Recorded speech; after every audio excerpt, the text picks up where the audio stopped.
সকাল সকাল বিজয় কাহারের বাড়িতে এলেন, কি বলবেন? ও আমার দলের কর্মী। অবিভক্ত কংগ্রেস থেকে এরা কংগ্রেস করে, কংগ্রেসের পর তৃণমূল করে। কোনো কর্মী বিপদে পড়লে তার পাশে দাঁড়ানো আমাদের নৈতিক দায়িত্ব এবং কর্তব্য। সেই কর্তব্য পালন করতেই ওর বাড়িতে এসছি। ওর বউ, ওর ছেলের বউ এরা ভেঙে পড়েছে, সাহস জোগালাম। আইনের পথে চলবে। অন্যায় করলে নিশ্চয়ই পানিশমেন্ট হবে, আর অন্যায় না করলে ছাড়া পাবে।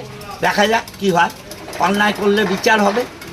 কিন্তু 2021-এর পর আমার সাথে ওর ডিপলি সম্পর্ক 2021-এর পর। 2021-এর পর ও কোনো সন্ত্রাস করেছে বলে আমার জানা নেই। যদি করে থাকে, আপনারা জানেন আমি নির্বাচনের দিনও ওকে গ্রেপ্তার করেই দিয়েছিলাম, পৌরসভার নির্বাচনের দিন। আমি কোনো সমাজবিরোধী কার্যকলাপে সাপোর্ট করি না, কখনোই করি না। আমি আছি বলে আজকে চিত্রর বহু মানুষ শান্তিতে আছে। রবীন্দ্রনগর বলুন, ব্যান্ডেল বলুন, 2021-এর পর বিজয়ের কোনো ক্রিমিনাল অ্যাক্টিভিটি নেই। অতএব 2021-এর আগে আমি ওকে চিন্তাভাবনা ভালো, আমার সাথে ভালো পরিচয়ও ছিল না। যাদের সাথে ছিল তারা জানে।